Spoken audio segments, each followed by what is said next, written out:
GDR news ఇది సామాన్యుని గళం. Welcome to GDR news. ముందుగా బులెటిన్ లో హెడ్లైన్స్ చూద్దాం.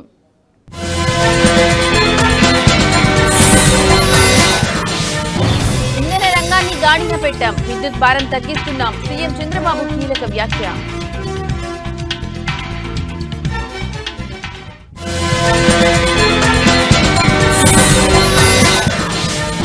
ఐబొమ్మకు షాక్, సినీ ప్రముఖులతో హైదరాబాద్ సైబర్ క్రైమ్ పోలీసులు కీలక భేటీ.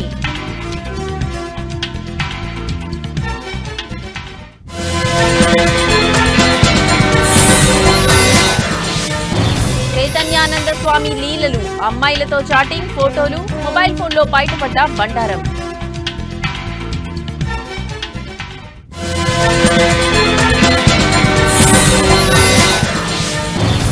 ట్రోఫీని మేం వద్దనలేదు, వాళ్లే ఎత్తుకెళ్లారు, అసలు విషయం చెప్పిన భారత్ కెప్టెన్.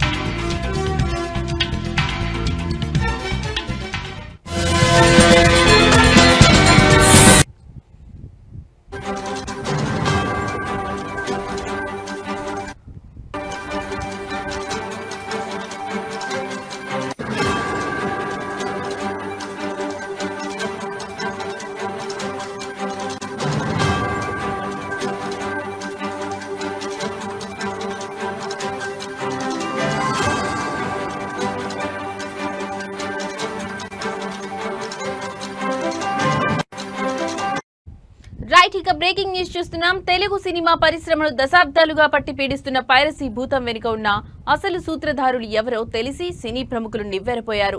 తాము ప్రచారం చేస్తున్న బెట్టింగ్ యాప్ల నిర్వాహకులే పైరసీ ముఠాలకు నిధులు సమకూరుస్తున్నారనే చేదు నిజం వారిని తీవ్రమైన షాక్కు గురిచేసింది. ఈ విషయం తెలియడంతో భవిష్యత్తులో బెట్టింగ్ యాప్లకు సంబంధించిన ఎలాంటి ప్రచార కార్యక్రమాల్లో పాల్గొనకూడదని టాలీవుడ్ ఏకగ్రీవంగా నిర్ణయించుకుంది.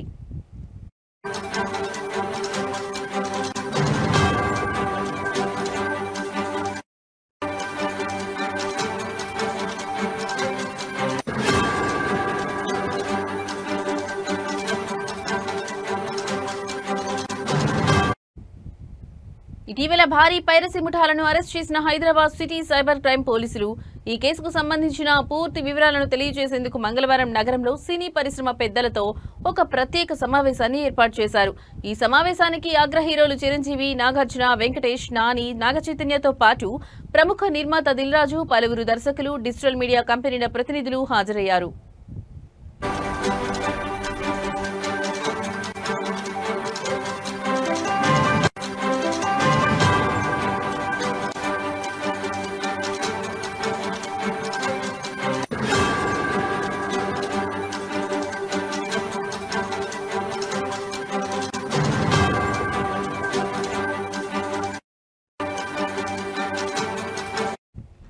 ఈ సందర్భంగా పోలీసులు ఒక పవర్ పాయింట్ ప్రెజెంటేషన్ ద్వారా పైరసీ ముఠాల పనితీరును వివరించారు. సినిమాలు థియేటర్లలోకి రాకముందే హెచ్డీ క్వాలిటీ ప్రింట్లు ఎలా బయటకు వస్తున్నాయో చూసి అందరూ ఆశ్చర్యపోయారు.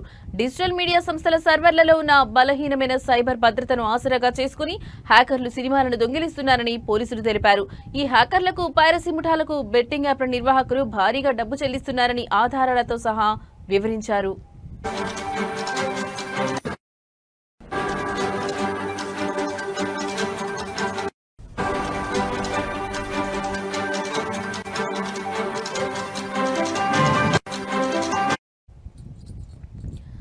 పైరసీ ముఠా గుట్టురట్టు చేసిన హైదరాబాద్ సైబర్ క్రైమ్ పోలీసులు త్వరలోనే ఓటీటీ పైరసీ కంటెంట్ సైట్ అయిన ఐబొమ్మ నిర్వాహకులను పట్టుకుంటామని చెప్పారు. దాదాపు 2 కోట్లు ఖర్చు చేసి అధునాతన పరికరాలు వాడి పైరసీ ముఠాను పట్టుకున్నామని, త్వరలో ఐబొమ్మ నిర్వాహకులను కూడా అరెస్ట్ చేస్తామని సివి ఆనంద్ వెల్లడించారు.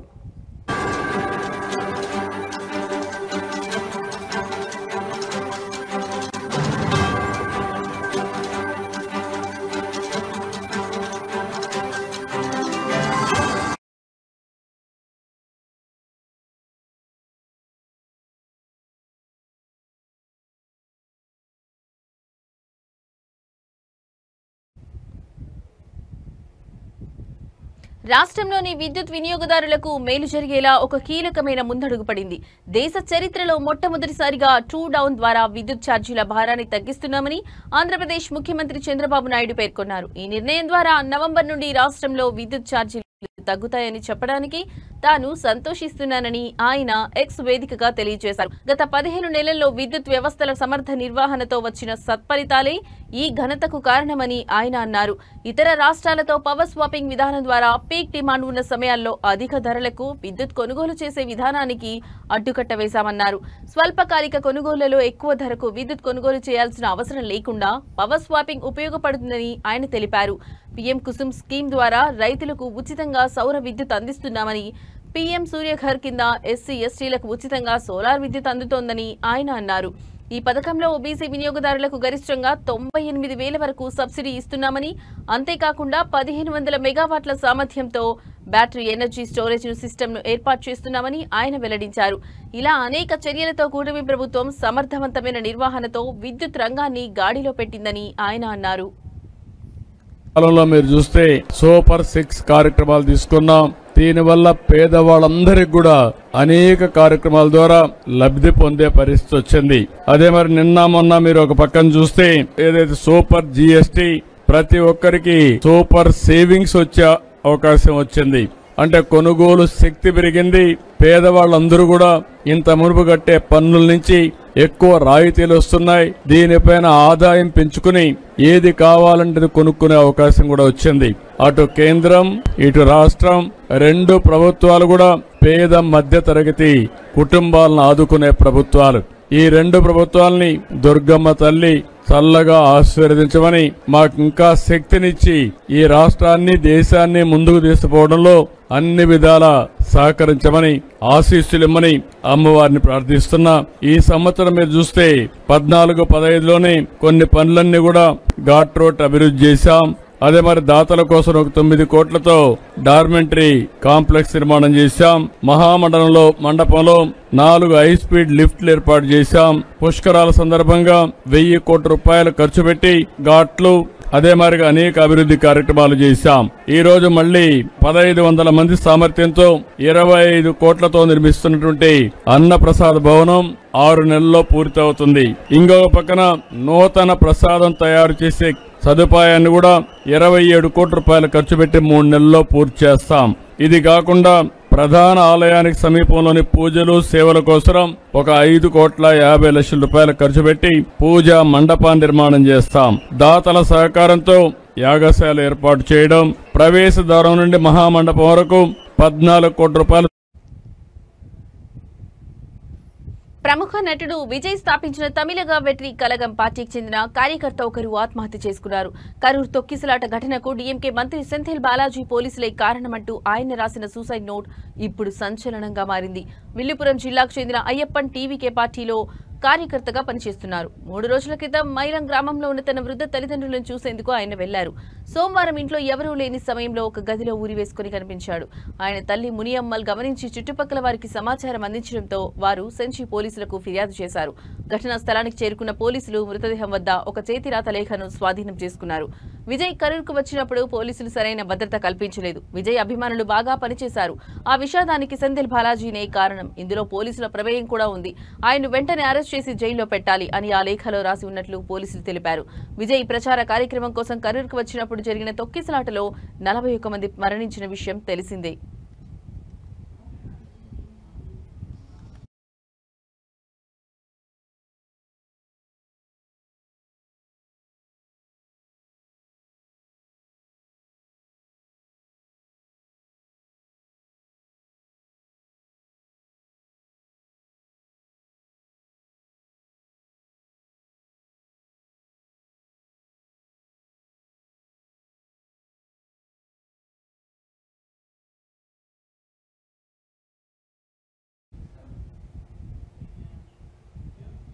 బాలీవుడ్ ప్రముఖ నటి హిమాచల్ ప్రదేశ్లోని మండి ఎంపీ కంగనా రనౌత్కు పంజాబ్లోని భటిండా కోర్టులో ఎదురు దెబ్బ తగిలింది. తనపై నమోదైన పరువు నష్టం కేసులో వ్యక్తిగత హాజరు నుంచి మినహాయింపు ఇవ్వాలని ఆమె పెట్టుకున్న అభ్యర్థనను న్యాయస్థానం తిరస్కరించింది. అక్టోబర్ 27లో జరగబోయే విచారణకు తప్పనిసరిగా వ్యక్తిగతంగా హాజరు కావాలని స్పష్టమైన ఆదేశాలు జారీ చేసింది. వివాదాస్పద సాగు చట్టాలకు వ్యతిరేకంగా 2020-21లో రైతులు పెద్ద ఎత్తున నిరసనలు చేపట్టిన విషయం తెలిసిందే. ఆ సమయంలో భటిండా జిల్లాకు చెందిన 73 ఏళ్ల వృద్ధురాలు మహేందర్ కౌర్ ను ఉద్దేశించి కంగనా తన ఎక్స్ ఖాతాలో ఓ పోస్ట్ ను రీట్వీట్ చేస్తూ వ్యాఖ్యలు జోడించారు. ఆ వృద్ధురాలిని షాహీన్ బాగ్ నిరసనల్లో పాల్గొన్న బిల్కిస్ బానోగా పొరబడి ఆమెపై అభ్యంతరకర వ్యాఖ్యలు చేశారని ఆరోపణలు వచ్చాయి. దీంతో తన పరువుకు భంగం కలిగించారంటూ మహేందర్ కౌర్ బఠిండా కోర్టులో కంగనాపై పరువు నష్టం దావా వేశారు. సోమవారం ఈ కేసు విచారణ సందర్భంగా కంగనా తరఫు న్యాయవాది వ్యక్తిగత హాజరు నుంచి మినహాయింపు కోరుతూ పిటిషన్ దాఖలు చేశారు. వీడియో కాన్ఫరెన్స్ ద్వారా విచారణకు హాజరయ్యేందుకు అనుమతి ఇవ్వాలని కోరారు.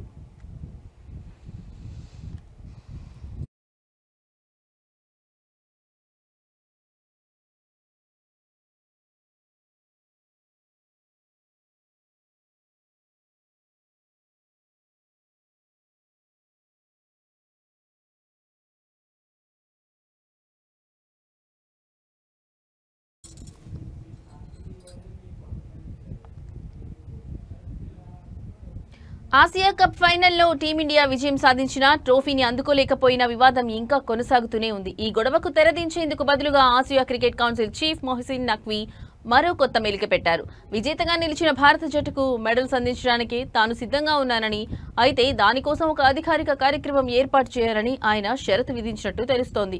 ఈ విషయాన్ని ఆయన ఆసియా కప్ నిర్వాహకులకు తెలిపారని, కానీ అలాంటి కార్యక్రమం జరిగే అవకాశాలు చాలా తక్కువని సమాచారం.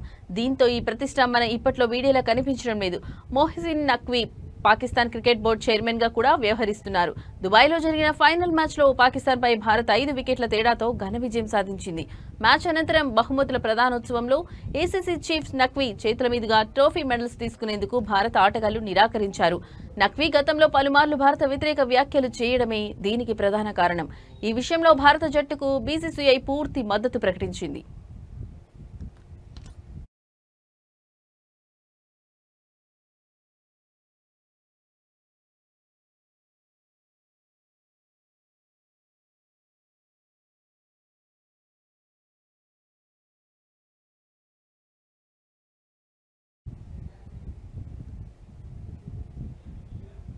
ఇజ్రాయెల్ ప్రధానమంత్రి బెంజమిన్ నెతన్యాహు ఖతర్ ప్రధానికి ఫోన్ చేసి క్షమాపణ చెప్పారు.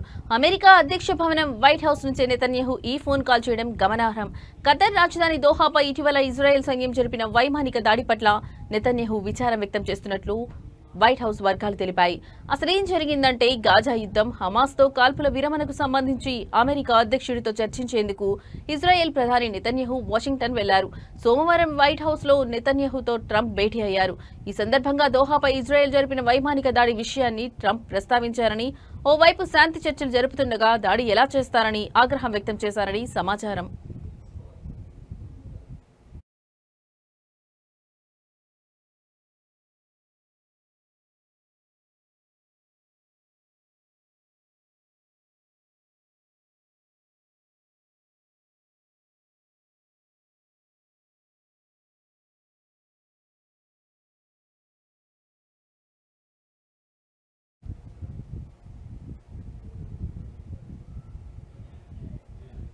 ఇండోనేషియాలో ఘోర ప్రమాదం చోటు చేసుకుంది. విద్యార్థులు ప్రార్థనలు చేస్తుండగా పాఠశాల భవనం ఒక్కసారిగా కుప్పకూలడంతో ఒకరు మృతి చెందగా వందలాది మంది గాయపడ్డారు. మరో 65 మంది విద్యార్థులు శిథిలాల కింద చిక్కుకున్నట్లు అధికారులు అనుమానిస్తున్నారు. ఈ హృదయ విదారక ఘటన తూర్పు జవాలోని సిడార్జో ప్రాంతంలో ఉన్న ఆల్కొజోని ఇస్లామిక్ బోర్డింగ్ స్కూల్లో జరిగింది. మధ్యాహ్న ప్రార్థనల కోసం విద్యార్థులు భవనంలోని ప్రార్థనా మందిరంలో సమావేశమయ్యారు. అదే సమయంలో భవనం ఒక్కసారిగా కుప్పకూలింది. సమాచారం అందుకున్న వెంటనే సహాయక బృందాలు, పోలీసులు, సైనికులు సంఘటనా స్థలానికి చేరుకుని సహాయక చర్యలు చేపట్టారు. శిథిలాల కింద చిక్కుకున్న వారికి ఆక్సిజన్, నీరు అందిస్తూ వారిని ప్రాణాలతో కాపాడేందుకు ప్రయత్నిస్తున్నారు. అయితే శిథిలాలు అస్థిరంగా ఉండడంతో భారీ యంత్రాలను వాడటానికి అధికారులు వెనుకాడుతున్నారు. ఈ ప్రమాదంలో 13 ఏళ్ల బాలుడు మరణించాడని, మరో 99 మంది గాయపడ్డారని అధికారులు ధృవీకరించారు. వీరిలో పలువురి పరిస్థితి విషమంగా ఉంది.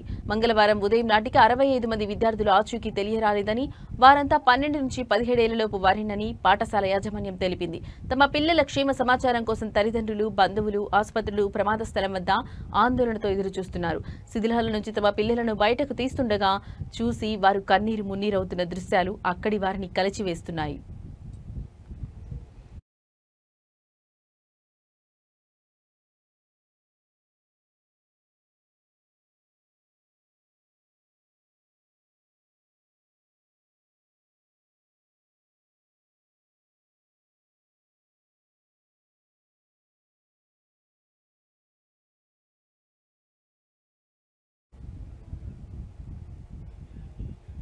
సీనియర్ నటులు చిరంజీవి బాలకృష్ణ మధ్య తలెత్తిన వివాదం మరింత ముదరకుండా సద్దుమణిగింది. బాలకృష్ణపై కేసులు పెట్టేందుకు సిద్ధమైన అభిమానులను స్వయంగా మెగాస్టార్ చిరంజీవి వారించడంతో పెద్ద గొడవ సద్దుమణిగినట్లయింది.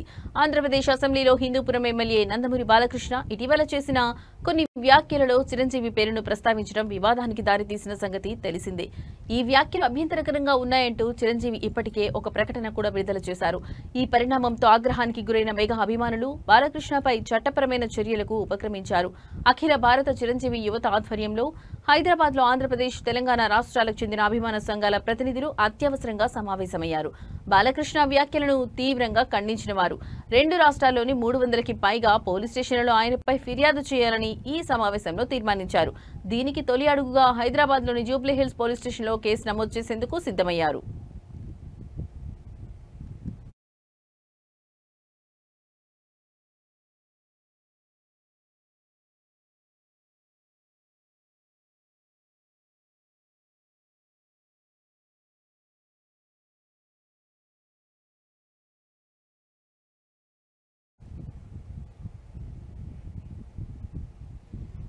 ఉత్తరప్రదేశ్లోని గజియాబాద్ లో పేరు మోసిన నేరస్తుడు తన జన్మదిన వేడుకలను ఘనంగా జరుపుకున్నాడు. మిత్రులను పిలిచి బార్లో పార్టీ ఇచ్చాడు. పనిలో పనిగా స్థానిక పోలీసులను పార్టీకి ఆహ్వానించాడు.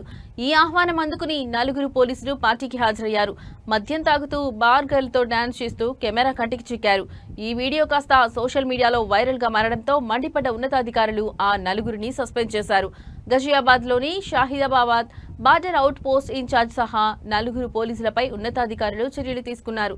సోమవారం రాత్రి వారంతా స్థానిక నేరస్తుడు ఇర్షాద్ మాలిక్ పుట్టినరోజు వేడుకల్లో పాల్గొన్న వీడియో వెలుగులోకి రావడంతో వారిని సస్పెండ్ చేశారు. ఈ వీడియోలో వారు 4 ఫుల్ జోష్ లో కనిపించడం విశేషం. చేతిలో బీర్ బాటిల్ తో మ్యూజిక్ కు అనుగుణంగా చిందులు వేయడం వీడియోలో స్పష్టంగా కనిపిస్తుంది. దీనిపై స్థానిక డీసీపీ నిమిష్ పటేల్ తీవ్ర ఆగ్రహం వ్యక్తం చేశారు. నేరస్తులిచ్చిన పార్టీకి వెళ్లడమేంటని మండిపడుతూ ఆ 4గురిని సస్పెండ్ చేశారు.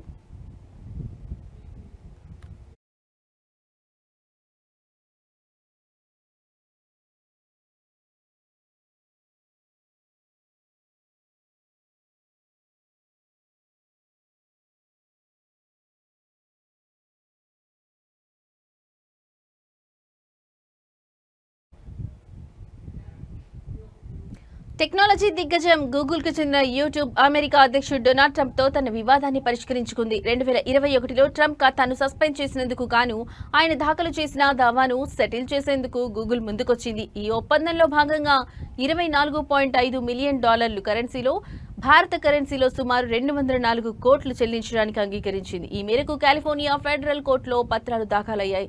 2021 జనవరి 6న యుఎస్ క్యాపిటల్ జరిగిన దాడి తర్వాత హింసను ప్రేరేపించే ప్రమాదం ఉందన్న కారణంతో యూట్యూబ్ సహా పలు సోషల్ మీడియా సంస్థలు ట్రంప్ ఖాతాలను నిలిపివేసిన విషయం తెలిసిందే. దీనిపై ట్రంప్ న్యాయ పోరాటం ప్రారంభించారు. తాజాగా గూగుల్తో కుదిరిన ఒప్పందం ప్రకారం సెటిల్మెంట్ మొత్తంలోని $22 million Trust for the National Mall అనే స్వచ్ఛంద సంస్థకు విరాళంగా ఇవ్వనున్నారు. మిగిలిన మొత్తాన్ని ఈ కేసులోని ఇతర పిటిషనర్లు అయిన అమెరికన్ కన్వర్జేటివ్ యూనియన్ వంటి సంస్థలకు చెల్లిస్తారు. అయితే ఈ సెటిల్మెంట్ అనేది తమ వైపు నుంచి తప్పును అంగీకరించినట్లు కాదని ఒప్పంద పత్రాల్లో గూగుల్ స్పష్టంగా పేర్కొంది. ఈ ఒప్పందం విషయాన్ని గూగుల్ ధృవీకరించినప్పటికీ దీనిపై అదనపు వ్యాఖ్యలు చేయడానికి నిరాకరించింది. అక్టోబర్ 6న ఓక్లాండ్లోని కోర్టులో ఈ కేసుపై విచారణ జరగాల్సి ఉండగా సరిగ్గా వారం రోజుల ముందే ఇరు పక్షాల మధ్య రాజీ కుదరడం గమనార్హం.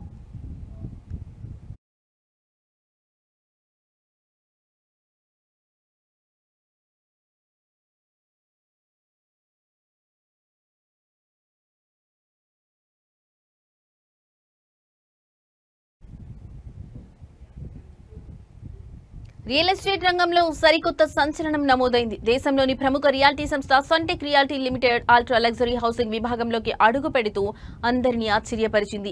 అత్యంత సంపన్న వర్గాలను లక్ష్యంగా చేసుకుని ఒక్కో ఫ్లాట్ ను ఏకంగా 100 కోట్ల నుంచి 500 కోట్ల ధరతో విక్రయించనున్నట్లు ప్రకటించింది.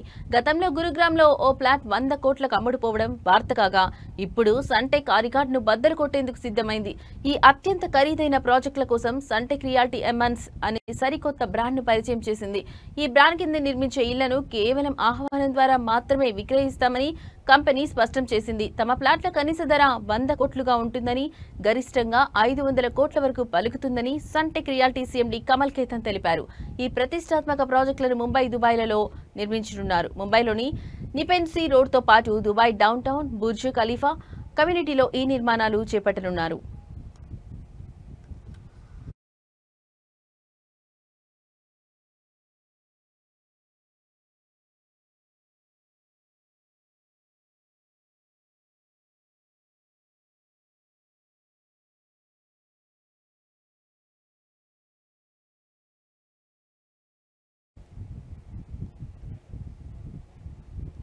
హైదరాబాద్ నగర నూతన పోలీస్ కమిషనర్ గా సీనియర్ ఐపీఎస్ అధికారి వీసీ సజ్జనార్ మంగళవారం బాధ్యతలు చేపట్టారు. నగర పోలీస్ కమిషనరేట్ కార్యాలయంలో ప్రత్యేక పూజలు నిర్వహించిన అనంతరం ఇప్పటి వరకు సిపిగా ఉన్న సివి ఆనంద్ నుంచి ఆయన అధికారికంగా బాధ్యతలు స్వీకరించారు. గత 4 ఏళ్లుగా తెలంగాణ రాష్ట్ర రోడ్డు రవాణా సంస్థ టీఎస్ఆర్టీసీ మేనేజింగ్ డైరెక్టర్ గా పనిచేస్తున్న సజ్జనార్ సుదీర్ఘ విరామం తర్వాత మళ్లీ పోలీస్ శాఖలో కీలక బాధ్యతలు చేపట్టారు. 3 రోజుల క్రితం రాష్ట్ర ప్రభుత్వం ఉన్నత స్థాయి ఐపీఎస్ అధికారుల బదిలీలు చేపట్టిన విషయం తెలిసిందే. ఈ బదిలీలో భాగంగా సజ్జనార్ ను హైదరాబాద్ సిపిగా నియమించారు.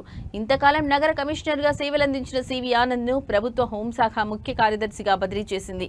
ప్రభుత్వ ఉత్తర్వుల మేరకు ఆయన తన బాధ్యతలను సజ్జనార్ కు అప్పగించారు. ఈ కార్యక్రమానికి పలువురు ఉన్నతాధికారులు హాజరయ్యారు.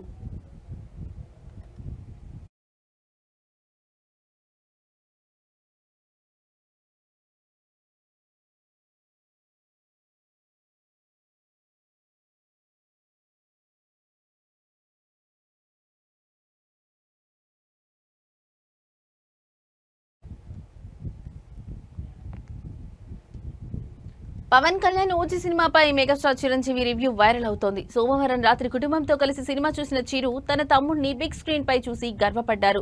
సుజిత్ దర్శకత్వం, పవన్ స్క్వాగ్, తమన్ సంగీతం, విజువల్స్ అద్భుతమని ప్రశంసించారు.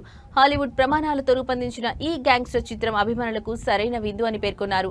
మెగా ఫ్యామిలీ అంతా కలిసి సినిమా చూసిన ఫోటోలు సందడి చేస్తున్నాయి. ఓజీ సినిమాని నా కుటుంబ సభ్యులందరితో కలిసి చూశాను. మూవీలోని ప్రతి అంశాన్ని పూర్తిగా ఆస్వాదించాను. హాలీవుడ్ ప్రమాణాలకు తగ్గట్టుగా అద్భుతంగా రూపొందించిన అండర్ వరల్డ్ గ్యాంగ్స్టర్ చిత్రం ఇది. భావోద్వేగాలను చెక్కు చెదరకుండా ఉంచింది. సినిమా ప్రారంభం నుంచి చివరి వరకు ఈ చిత్రాన్ని అసాధారణ రీతిలో రూపొందించిన దర్శకుడు సుజిత్ కి అభినందనలు. కళ్యాణ్ బాబును తెరపై చూడటం చాలా గర్వంగా అనిపించింది. అతను తన స్వాగ్ తో సినిమాను ప్రత్యేకంగా నిలబెట్టాడు. ఎంతగానో ఎదురు చూస్తున్న అభిమానులకు సరైన విందు అందించాడు అని చిరంజీవి సోషల్ మీడియాలో పోస్ట్ పెట్టారు.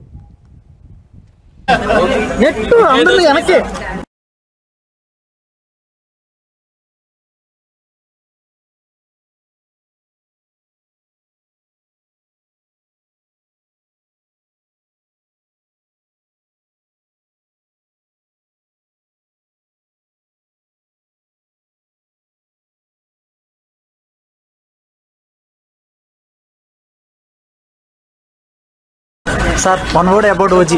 సార్ ఒక్క ఓజీ గురించి ఒక్క మాట సార్ పవన్ ఫ్యాన్స్ కి పండగ అనుకోవచ్చు. ఎవరు నెట్టు అందరూ వెనక్కి.